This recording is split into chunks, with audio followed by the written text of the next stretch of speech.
Well, good afternoon for everyone who's joining us out there virtually online. I'm Corey Llewellyn. I'm the District Ranger for the Bozeman Ranger District.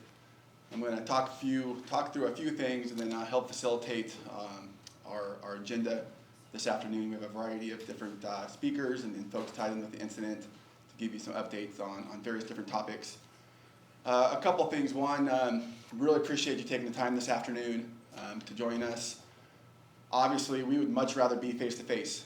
Typically, when we have an event of this nature, we try to find a large community room. We get people together. We want to be engaged.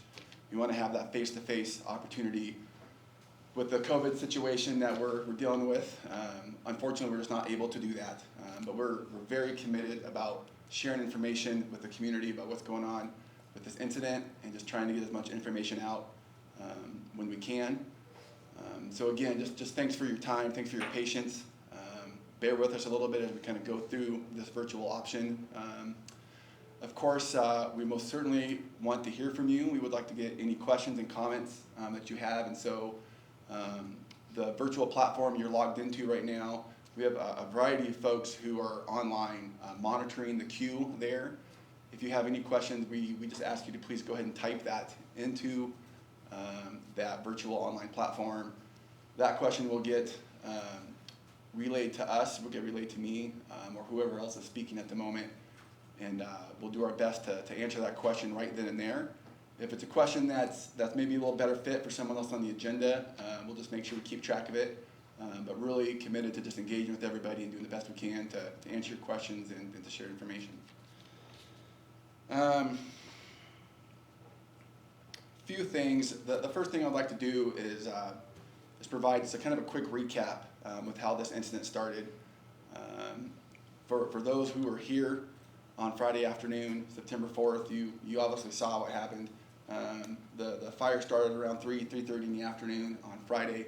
Started on the west side of the Bridger Range, just a little bit north of the M Trail, and kind of in this area over here.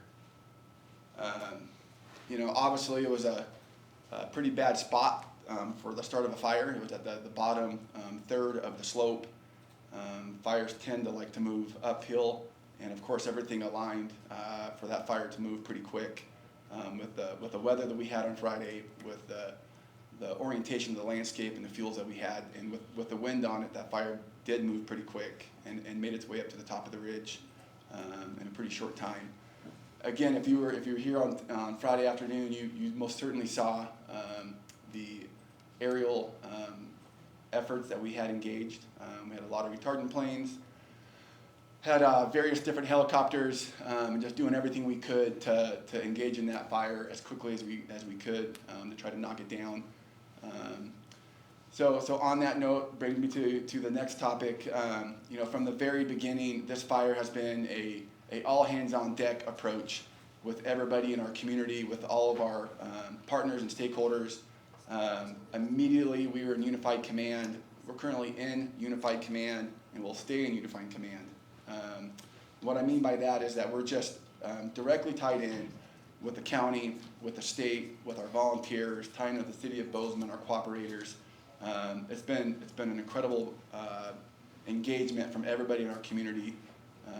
And again, from the very start, we had state helicopters, we had federal helicopters. We were trying to get every resource we could, and everyone was pulling together to try to get to that fire Friday afternoon. Next, from the very beginning, we've always stayed with that unified command, and it was very clear immediately, no questions. It was a full suppression fire, meaning we want to put the fire out. And that has stayed the same today. That is our goal, that is our intent, is a full suppression fire. The number one priority as we implement that strategy for full suppression fire is obviously the health and safety of our firefighters and our public. That's number one as we engage into these fires always. And with the conditions we had and the weather we've had over the last several days, especially on Friday, it put us in a really tough spot. But we were getting as many folks together as we could to engage that fire and to do it safely. And then of course, next to that is doing what we can to protect private property, to protect structures. And again, as long as we can get in there safely with our firefighters and keeping the public safe on that as well. So on that note, again, I just really want to welcome you for taking some time this afternoon. We've got a variety of things we're going to go through. Again, if you have any questions, please do submit those online. We'll do our best to get back to you on that. And so before I kick it over to our next speaker, I will pause, see if there's any questions for me to answer at this moment. I'm hearing none at the moment, so we're going to go ahead and move forward. I would like to introduce the incident commander trainee, Caleb Schreiber. Caleb is actually located here on the Custer Gallatin National Forest out of the Bozeman Ranger District.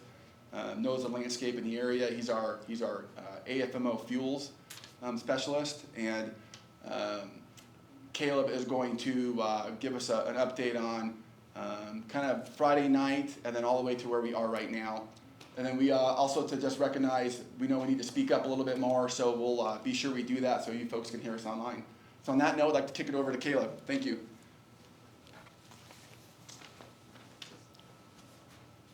Caleb Schreiber, incident commander trainee.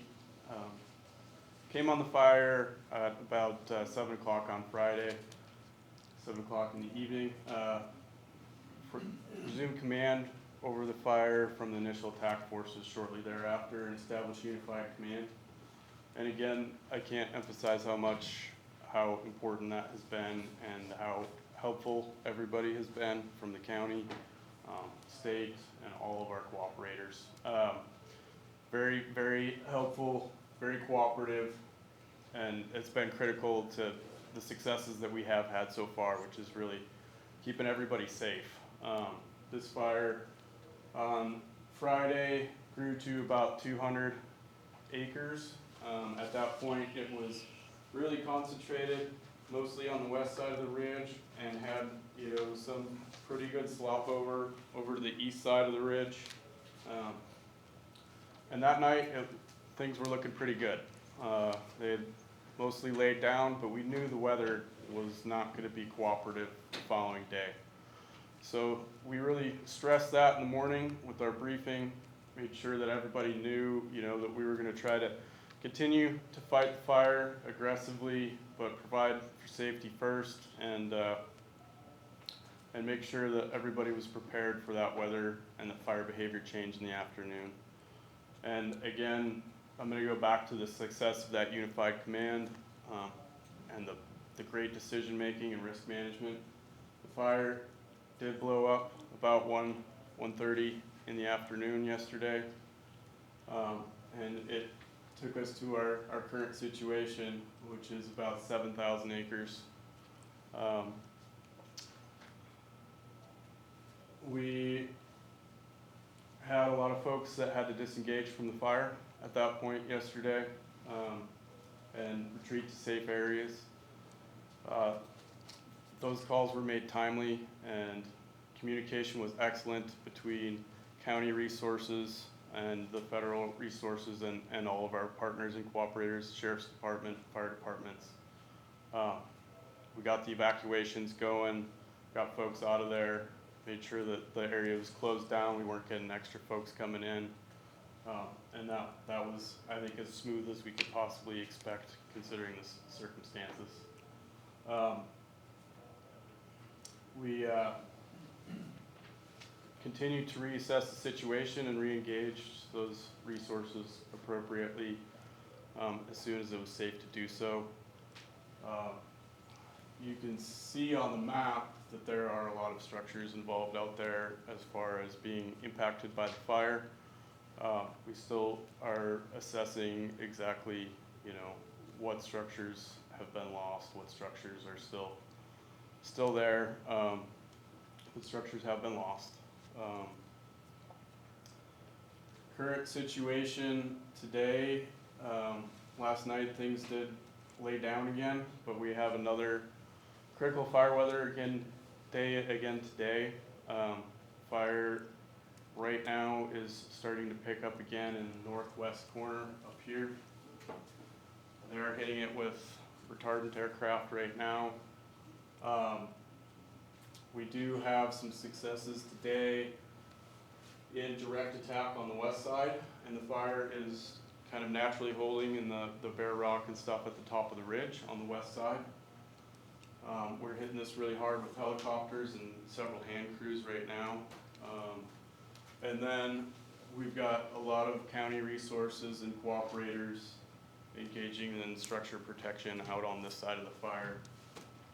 We have been able to get some heavy equipment into the eastern side over here and try to put in some containment lines, but there's a lot of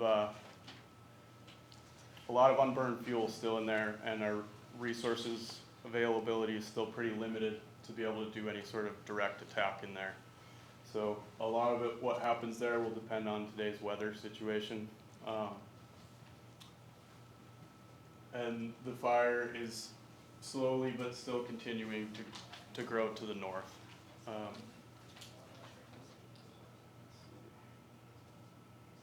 Yeah, I think that pretty well sums up our current situation. Do we have any questions?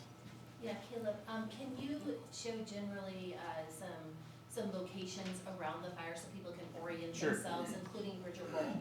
Okay, so the M is right here, and Trailhead is right down there. This is the drinking horse area and the fish hatchery right here.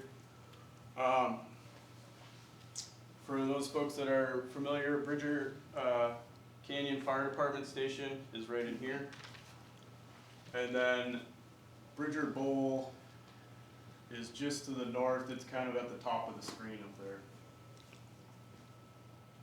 there. Jackson Creek Road is this road right through here, and Stone Creek is this road right here. Thank you. And currently, what direction is the fire headed, and what is the percentage of containment? So we're still at 0% containment. The fire is current major area of growth again is in this kind of northwest corner where we have this unburned pocket of fuel up here, and it's still in that kind of steep country. With today's weather forecast, we could easily have continued growth off to the west. Our models have some predictions as possibilities with significant fire growth off to the west and to the north, as well as possibilities for fire growth to the south as well. Those are much lower possibilities, but it's still there, and we're still considering what actions might need to be taken for all of those possibilities.